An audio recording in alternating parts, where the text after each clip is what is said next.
Kasi kailangan tapusin natin yung 9 session bago mamigay ng Bible eh.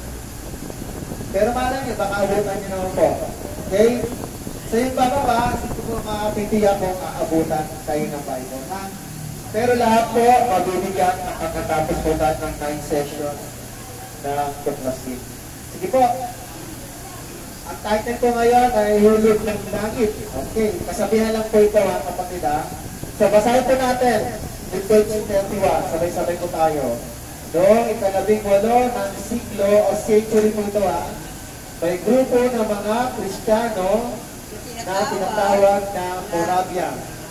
Nakatira sila sa maliit at tahimik na bayan ng Hermannstadt, sakop ng Germany. Namumuhay sila ng kontento, simple at masaya, sa payapa at magandang paligid. Wala na silang planong lumipat sa ibang lugar. Isang araw, may dumating na isang negrong alipin galing sa West Indies at tumira sa kanila.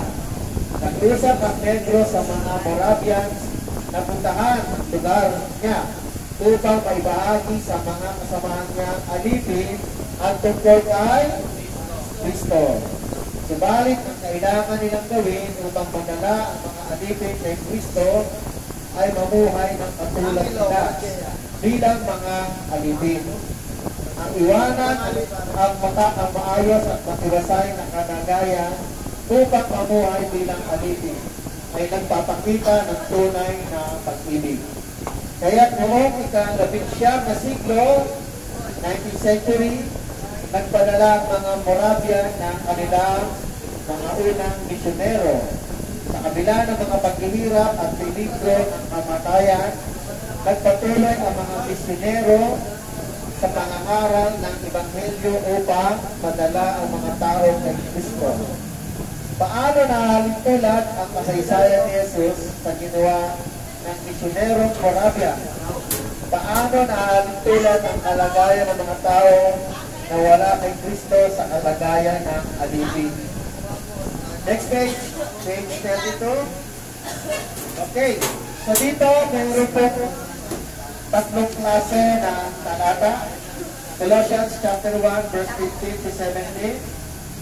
Aklat ng 1, Gospel of John chapter 1 verse 1 at saka yung verse 14. At yung pangatlo, Pilipos chapter 2 verse 5 to 11. Okay, babasahin natin ha. Sabay-sabay po tayo. Colossians 1 verse 15 to 17. Si Kristo ang larawan ng di nakikitang Diyos at siya ang may kapangyarihan sa lahat ng nilikha. Sabayan niyo po ako. Sapagkat sa pamamagitan niya at para sa Kanya, nilikha ng Diyos ang lahat ng bagay sa langit at lupa. Hindi lamang ang mga bagay na nakikita, kundi pati na rin ang mga di nakikita, tulad ng Espiritu, nag-ahari at namamahala. Mga kapatid, kailang basahin natin to dahil dito tayo manggagaling o dito manggagaling ang mga sagot. Na tayo. Mga espiritu na bumubuno at may kapangyarihan. Verse 17, nariyan na si Kristo bago pa man likhain ang anumang bagay at nakasalalay sa Kanya ang lahat. Aklat ng 1, chapter 1, verse 1 hanggang 14 lang. 1 verse 1 at 40. Bago pa man nagsimula ang lahat, naroon na ang ano yung naroon? Ang ano? Salita. Nakalagay dyan. Kasama ang salita ng Diyos at ang salita mismo ay ano? Diyos. Naging tao ang salita at namuhay kasama natin. Nakita natin ang kanyang kadakilaan bilang bugtong na anak na ama. Puno siya ng kagandang loob at katotohanan. Pilipos 2, verse 5 hanggang 11. Sabay po tayo. Ang pananaw ninyo ay dapat maging tulad ng kay Kristo Jesus. Bagamat nasa Kanya ang katangian ng Diyos, hindi niya itinuring ang pagiging pantay sa Diyos bilang isang bagay na dapat samantalahin. Sa halip, ibinaba niya ng lubos ang sarili sa pamagitan ng pag-anyong alipin. Naging tao, siya ay tulad natin. At sa kanyang pagiging tao, nagpakumbaba at naging masunuri ng Diyos hanggang kamatayan. Maging kamatayan sa krus. Kaya't naman, itinaas siya ang lubos ng Diyos at binigyan ng kapangyarihan, higit sa lahat ng kapangyarihan, upang ang lahat ng nasa langit at lupa ay luluhod sa pagsamba sa Kanya at ipapahayag ng lahat na si Jesucristo ang Panginoon sa ikukupurin ng Diyos. Amen? Amen! Okay, kamusta po kayo? Binabasa niyo po na ba? Salamat kay Lord. Para sa inyo po yan. Madadagdagan po yung kaalaman natin. Okay. Ang tanong, ito po, number 1. Sabi dito, guhitan ang lahat ng katangian ng Diyos na makikita kay Jesus. Halimbawa, ang kapangyarihan sa lahat, nalalaman ng lahat, wala siyang katapusan at iba pa. So, hindi natin maguhitan kasi kay ballpen, pero pwede din yung sagutin. Ano pa yung pwede yung isagot? Ano yung katangian ng Diyos na makikita kay Jesus? Ano ba? Mapagpatawa. Nandito po ba? Nakalagay mo dito dapat ang cabinet sagot, ha? Ano po? Nakalagay din dito muna. Dito muna tayo titigin po ng sagot. O, tama naman, mapagpatawa. Pero tingnan natin muna. Kaya nga tayo nagbasa para subukan natin muna na makita yung sagot dito sa binasa natin. Ano po ang palagay ninyo? Kayo, meron. Makapangyarihan, binagit na nga, makapangyarihan, sample yun. Ano pa? Makapangyarihan sa lahat ng nilikha. Meron na. Nadakilaan sa verse 14. Ano pa? Buntong na anak ng Ama. Salita mismo ay Diyos. Ano pa? Dito, binaba niya ng lubos ang sarili. Verse 8, sa Pilipos verse 8, chapter 4, nakalagay dyan, meron. Ano? Masunurin, nagpakumbaba. Yan, nandiyan po yan. Yung mga katangian ni Jesus. Ano po? Nandiyan po. Nagpakababa, yan. Masunurin, yun po yung mga katangian ni Jesus ng kamatayan. Okay. So, number 2, at tanong, saan talata? Yung talata po, yung halimbawa, yung numero, diba? Colossus chapter 1, yung verse 15 to 17, talata po ang Tagalog doon, yung verse 1, saka 14, Pilipos 2, Kalima, Tagalog, Kalima, ang 11,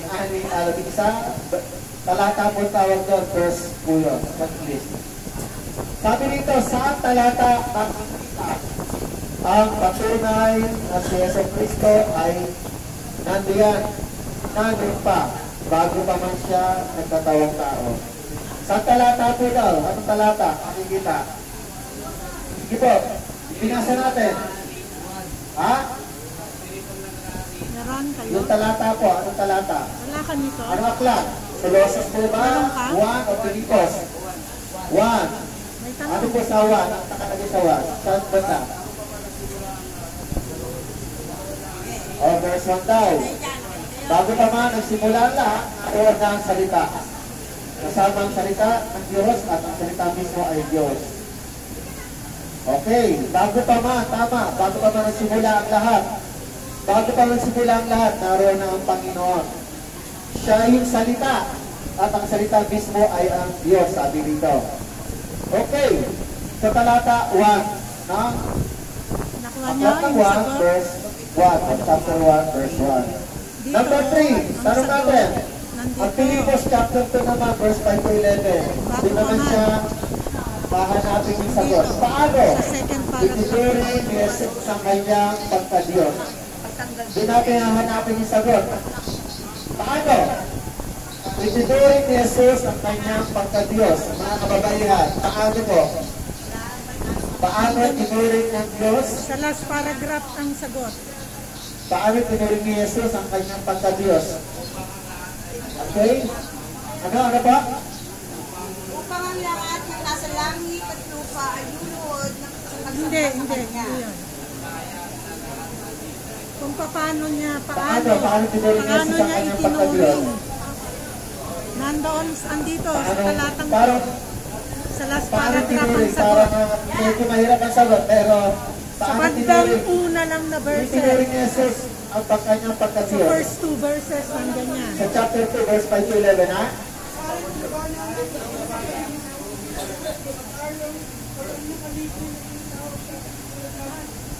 Okay. Verse ano yan? Verse? Filipos? Sa halip, ibinaba niya ng lubos ang sarili sa pamagitan ng pag-anyong alipin. Sa inyo. Okay? Paano tinuring Ano? ni Jesus ang Verse ano? pagka-Diyos? Verse 2, Hindi, chapter 2 yun, verse. Pwede rin po yung di niya tinuring ang pagiging pantay sa Diyos. So tinuring niya yung Basahin mo ang verse 6. kasi mga kapatid, Basahin niyo yung verse. paano tinuring ni Jesus ang kanyang pagka-Diyos dito diba? sa aklat ng Pilipos. Ano ang ginawa niya? Ano yung kanyang ginawa? Ano yung kanyang hindi niya itinuring hindi niya tinuring? Paano tinuring ni Jesus ang kanyang pagka-Diyos? Ano sagot dyan? hindi niya itinuring ang pagiging pantay sa Diyos bilang isang bagay na dapat Hindi niya tinuring Yan. pagiging pantay sa Diyos. Kaya mahirap yung tanong ha. Yun Pero yun. yun yung pinakamalapit na sagot. Ibig sabihin, Kasi kahit Diyos siya, hindi niya tinuring Hindi niya na nga tinuring. Diyos siya. Napantayan. Hindi Nagpakabaga pantayan siya. pagiging pantay ng Diyos.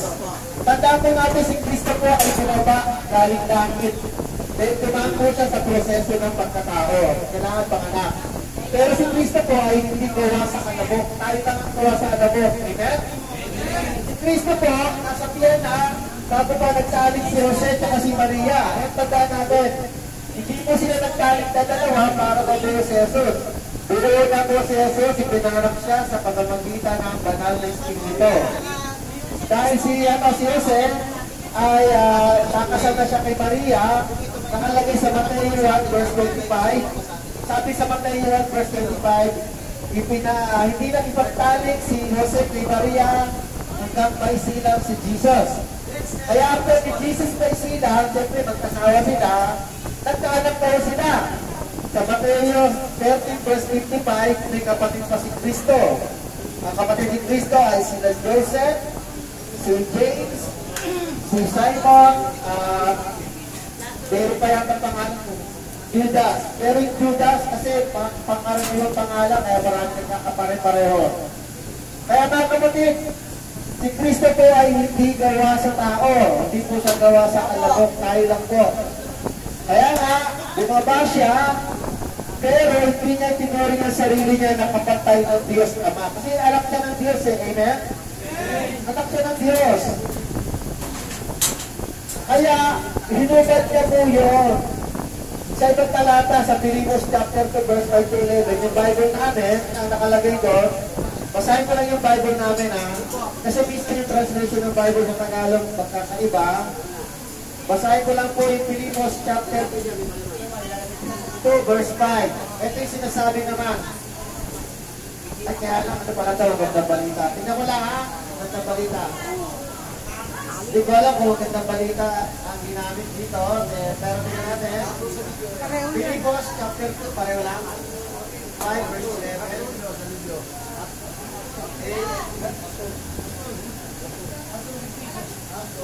Sa iba kasi kahit talata, sa ibang verse ng Bible, hinubad niya ang kanyang anyong Diyos. Okay, tignan natin dito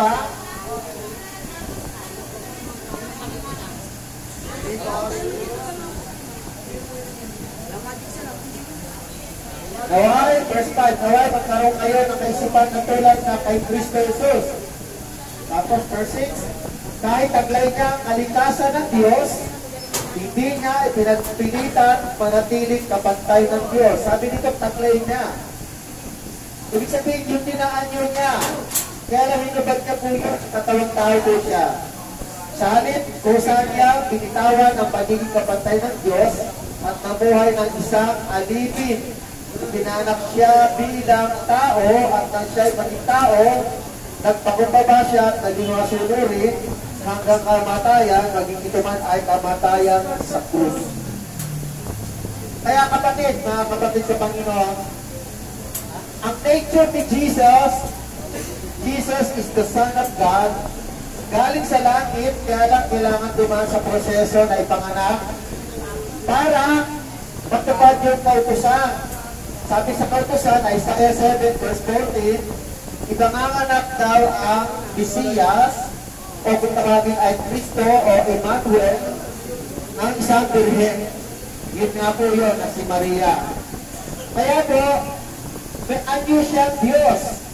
Pero hindi na pinilit kumantay sa Diyos, nagpakababa ang katawang tao. At sa katawang tao niya, pinili niya ang pinakabababang uri ng tao. Yung alipin. Mga kapatid, yung alipin po ng panahon ng Roma, panahon nila Jesus, ang alipin ang pinakabababang uri ng tao. Position. May mga position nun, yung royal family, halimbawa, emperor. Pero patrician family, yun yung mga mayroon, maraming ari-arian, maraming property. At yung nasa politika, patrician family tayo doon. Yung mga level ng society. Pero freedman, ano yung freedman? Pinalaya. Pero alipin, ano alipin? Yung pinili ng alipin. So si Jesus po, ang pinakamababa, ang pinili niya ay alipin. Okay, number 4. Number 4, yung tanong. Ano yung tanong number 4? Number 4 po. Anong kalagayan ang pinili niya nang siya ay nagtatawang yan, malapit, madali lang po yan. Ha? Maging alipin. Basahin niyo po yung verse 8. Andiyan po yung sagot, verse 8. At sa kanyang pagiging tao ng pakumbaba, naging masunod sa Diyos, hanggang kamatayan, maging kamatayan sa krus. So ang kalagayan niya, una, yung binanggit niya, alipin, nagkatawang tao, nagpakumbaba, naging masunod sa Diyos, hanggang kamatayan sa krus. Okay. So dito may question number 5, pag-isipan daw natin, sabi rito. Ano yung tanong, Brad? Ano yung tanong number 5? Ano ang aral?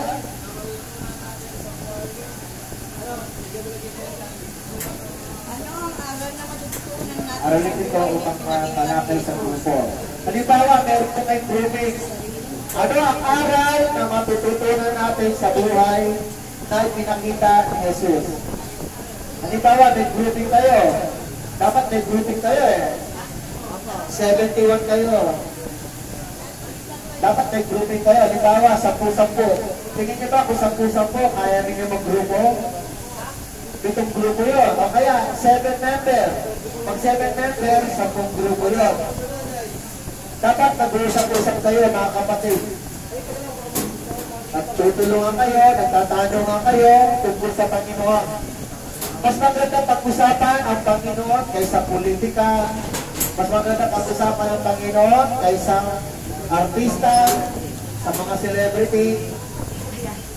Maaari nalilibang tayo sa kanila, pero hindi sila nakakapagligtas sa atin. Kaya kayo iligtas ba ng politiko?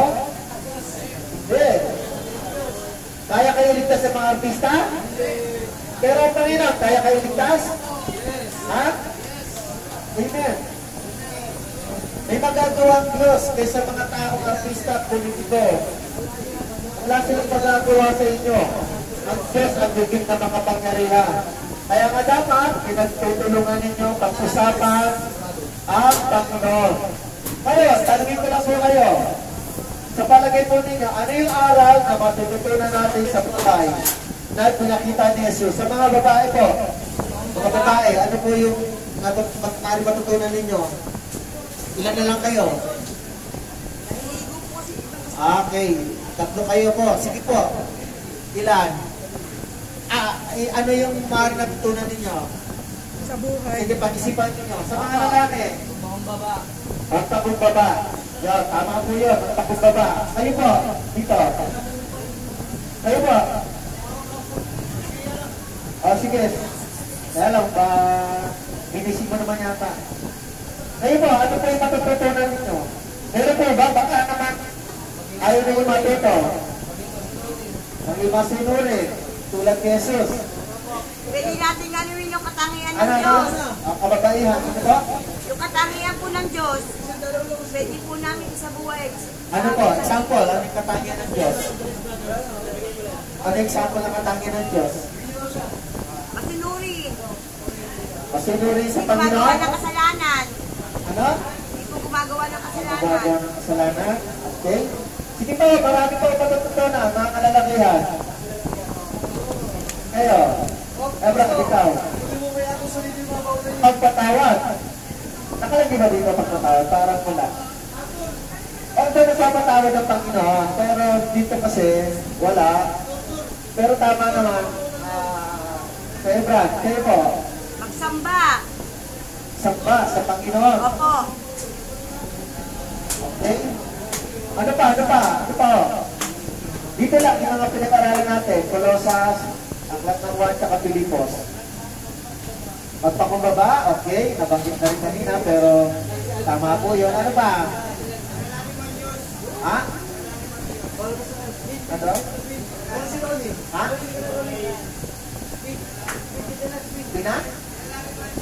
Pinalanin? Kilalanin. Alalahanin? Kilalanin. Kilalanin. Sorry medyo bigyan ng konti. Kilalanin ng Diyos. Okay. Bagamat wala rito, tama naman po yun. Ano pa?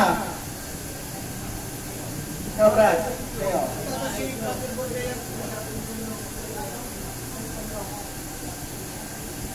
Ano pa? Matututunan natin. Kapalagay niyo po ba, pag natutunan natin to at isinabuhay natin, magbabago ba buhay natin? Opo. Yun pala eh. Kapag laya natin, actually kahit wala po kayo sa laya, kahit nandyan po kayo, Opo. pwede namang i-apply to. Magpakumbaba tayo. Maging masunurin po tayo. Ano pa ho? Salita ng Kilalanin ng Panginoon. Bilang Panginoon, tagapagligtas. Magbalik loob. Ano pa? Nakalagay ho dito, maging masunurin. Nagpapakumbaba. Ano ba? Marami. Okay? Pag nabasa niyo po ang kasulatan, lalo na yung Evangelio ni Jesus, napakarami po matututunan doon. Mga kapatid, ang kayang gawin po ng Jesus Set Ministry Church, yung church na nabibilangan po namin, kami po ay tagapagpaalala lang ng kabutihan ng Diyos. Hindi po namin kaya kayong baguhin. Kaya ba namin kayo baguhin? Nagpapaalala lang kami, ang kaya magbago sa inyo, una ang Diyos. Pero kung ayaw natin, wala rin tayo magagawa. Kasi wala rin magagawa ang Diyos kasi sa huling decision, tayo pa rin ang pipili. Binibigyan tayo ng Panginoon ng free will. O, tinatawag na piliin natin kung ano gusto natin. Kung gusto natin magpakasama, natutuloy yun, mangyayari yun. Kahit pag gusto ng Panginoon, mabuti tayo. Kaya lang, kung gusto natin maging masama, mangyayari kasi yun ang gusto natin. Pero kung gusto natin maging mabuti, tutulungan tayo ng Panginoon. Andun ang tulong ng Panginoon para maging mabuti tayo sa kanyang harapan. Okay. So last page, kanta muna po tayo. Kanta. Next page muna. Page 34. Nakalagay dito, pwede kumanta. Anong gusto nyo kantahin? Sa likod. Sa likod. May mga kanta dyan. Sa last page, may mga kanta po dyan. Page 68, 69. alay ko sa'yo. Ano ha? Alay ko sa'yo. Sabi niyo po yan? Sa umaga, Jesus, ikaw ang nasa Sige, isip. kantayin natin yan. Saan na yan? Ano yun? Hindi ko nakita. Okay. Page 70. Page 70. Alam ni Madam. Okay. Kakanta ka ha? Apo. Okay, kanta mo tayo. Alay ko sa'yo. Page 70. Pagkagising Sa umaga, Jesus, ikaw ang nasa isip. Kaya ko katawan ko'y puno-puno ng pag-ibig. Kaya ako'y napapaindak ang puso ko'y umaawit, ang mga paa ay sumasayaw sa tubig makalangit. Ewan ko'y kumikembot, paa ko'y nagcha-cha-cha, mga kamay kinakaway, nagpupuri mong sigla, lumulundag pa sa tuwa, sumasayaw, kumakanta. Ito ang alay ko sa'yo, aking ama. Ewan ko'y kumikembot. Ewan ko'y kumikembot, Paa ko'y nagcha-cha-cha, mga kamay kinakaway, nagpupuri mong sigla, lumulundag pa sa tuwa, sumasayaw, kumakanta. ito ang alay ko Sa'yo, aking ama. Okay na, pagkatapos natin si Lord. Okay, pwede ba kayo magkarap bro? Pwede ba kayo magkarap ng grouping dyan? Kaya? Anong klaseng grouping? Hindi kasi dito sa, sa